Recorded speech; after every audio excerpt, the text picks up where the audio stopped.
Pope Francis is heading to Cuba today, and on Tuesday, he'll be heading to the United States. That's right. Joining us right now to talk about the trip is Detroit Archbishop Alan Vigneron to join us and talk a little bit about the Pope's visit, his first visit to America.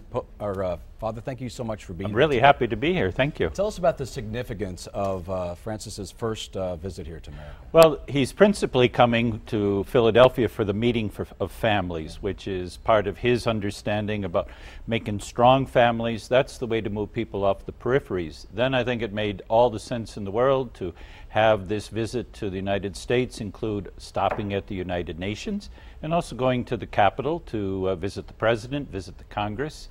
And also he's in Washington, he's going to visit with the bishops of the United States, and a high point is going to be the canonization of Junipero Serra on the grounds of the Catholic University. Now, Pope Francis is one of the most influential people around the world. What do you believe his message will be to people in this country?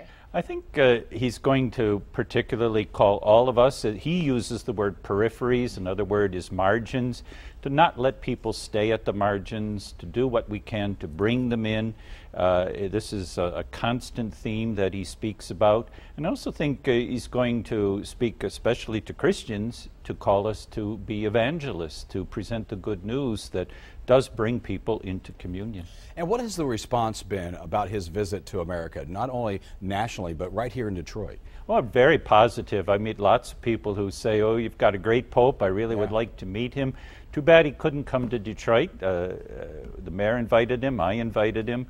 That wasn't able to happen, but I think there's a lot of enthusiasm about it. Are people going to meet? There's several hundred people going, parish groups, youth groups, going especially to Philadelphia. That's really the venue where people have the best chance to participate in the events. And you have met Pope Francis before, I have. correct? One time I was in Rome for some meetings, and on Wednesday when he holds the public audience, bishops who go to the audience have an opportunity to greet him, and so I did that the first chance I had.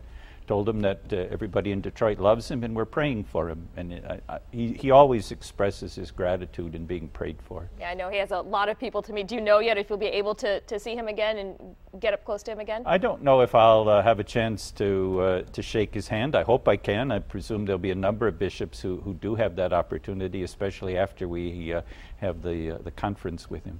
Before Pope Francis comes to America, he's making a stop in Havana and in Cuba. I understand he's kind of taking a diplomatic role there as well, kind of bridging the gap between Cubans and Americans. Tell me about that. Well, I've read the reports you've all seen too about the very active role the Holy Father has had in trying to be a catalyst to bring Cuba away from the periphery. And I'm sure he's going to use whatever the next opportunity is to be sure that the people who lack dignity, who are at the edges of Cuban society, are also brought into the center. And he's a reconciler, I would say. Yeah, and I was going to say, how would you say Detroit Catholics, people here in Metro Detroit, are responding to Pope Francis's policies? Well, I think very, very positively. People hear the Holy Father's message and it resonates with them, especially, I mean, we live with a lot of difficulties in our community.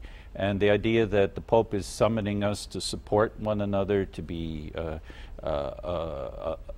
resource to one another, to reach out to one another, I think that resonates very, very well in the metro area. Archbishop, thank you so much for being here today, and best of luck in your travels. Well, thank you, and I'm happy for the opportunity to sort of be an echo, a megaphone for the Pope. Thank you. Anytime. Thank you. Stop by anytime. Thank you. We'll be right back.